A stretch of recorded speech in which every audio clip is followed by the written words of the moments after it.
Bismillahirrahmanirrahim. Assalamualaikum warahmatullahi wabarakatuh. Perkenalkan, nama saya Suryanti S, kelas PBS 5E. Baik, di sini saya akan menjelaskan sedikit mengenai metode pengumpulan, pengolahan, analisis, dan penyajian data yang baik. Nah, pengertian data sendiri itu ialah bentuk jamak dari kata datum yang artinya keterangan mengenai satu atau beberapa hal.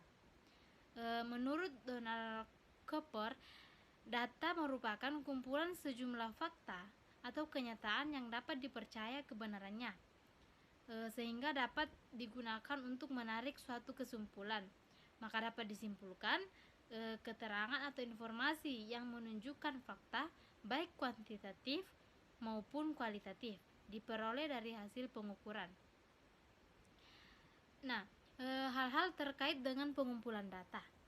Yang pertama itu elemen, ialah unit terkecil dari objek penelitian atau orang, karyawan atau karyawan perusahaan.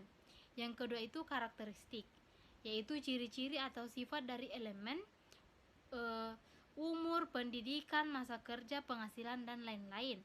Yang ketiga itu adalah variabel. Nah, variabel itu sendiri adalah nilai karakteristik suatu elemen merupakan nilai variabel. Misalnya variabel X pendidikan, dan untuk variabel Y itu adalah penghasilan. Yang keempat itu adalah populasi. Nah, kumpulan dari seluruh elemen atau misalnya jumlah karyawan N sama dengan 300 orang. Nah, untuk sampel sebagai populasi misalnya N sama dengan 100 orang. Nah, dari hasil penelitian itu adalah rata-rata tingkat pendidikan atau SMO. Selanjutnya yaitu teknik pengumpulan data.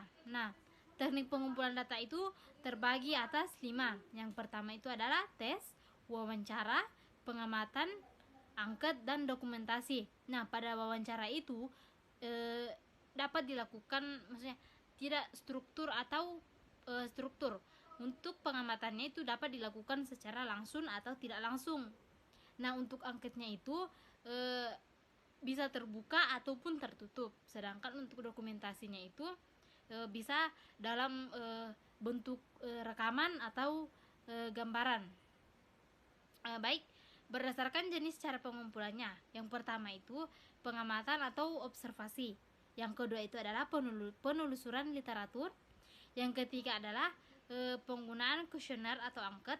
Yang keempat adalah wawancara atau interview. Nah, berdasarkan banyaknya data yang diambil, yaitu misalnya yang pertama itu adalah sensus dan sampling. Baik, untuk teknik pengolahan data sendiri itu adalah proses untuk memperoleh data ringkasan berdasarkan kelompok data mentah. Nah, tujuannya itu adalah mendapatkan data statistik yang dapat digunakan untuk melihat atau menjawab persoalan secara kelompok. Yang ketiga itu adalah untuk data mentahnya itu adalah hasil pencatatan peristiwa atau karakteristik elemen yang dilakukan pada tahap pengumpulan data. Baik, untuk metode pengolahan datanya itu pengolahan data secara manual dan dapat juga secara elektronik. Nah, untuk secara manual dilakukan untuk jumlah observasi yang tidak terlalu banyak dan memerlukan waktu yang sangat lama.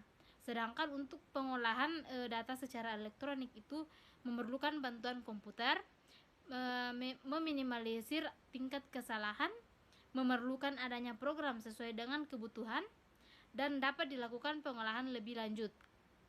Baik, nah beberapa contoh angka ringkasan hasil pengolahan data. Yang pertama adalah keterangan tentang jumlah, keterangan tentang rata-rata, keterangan tentang persentase, keterangan tentang rasio, keterangan tentang range, dan sebagainya.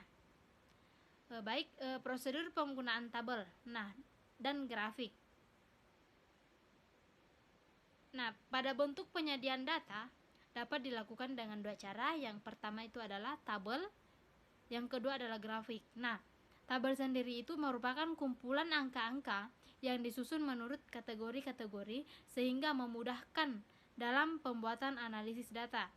Nah, sedangkan untuk grafik itu merupakan gambaran-gambaran yang menunjukkan secara visual data berupa angka ataupun simbol yang biasanya berasal dari tabel yang telah dibuat. Nah, bentuk grafik ada 5 bentuk grafik. Yang pertama adalah grafik garis, grafik batangan atau balok, grafik lingkaran, grafik gambar, dan grafik berupa peta.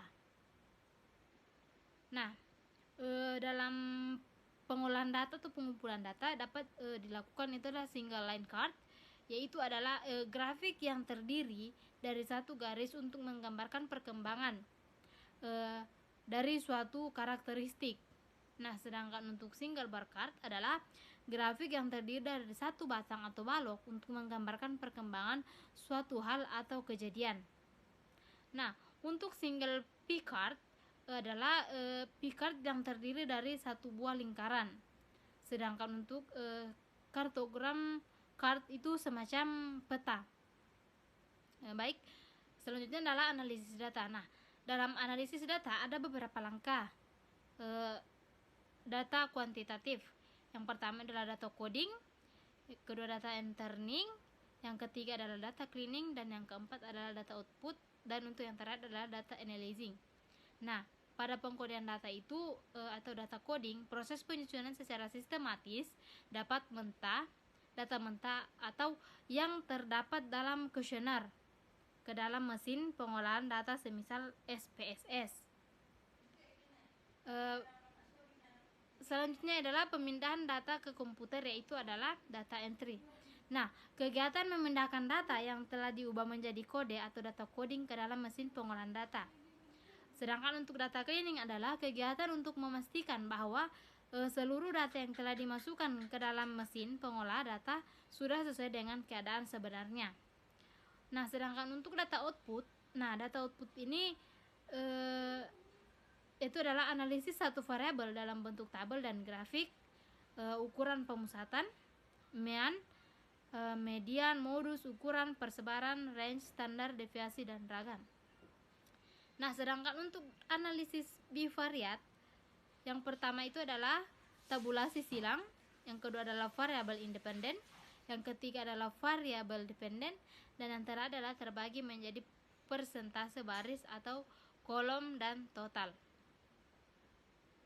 Mungkin itu saja yang dapat saya sampaikan. Kurang lebihnya mohon dimaafkan. Wabillahi taufiq wal hidayah. Wassalamualaikum warahmatullahi wabarakatuh.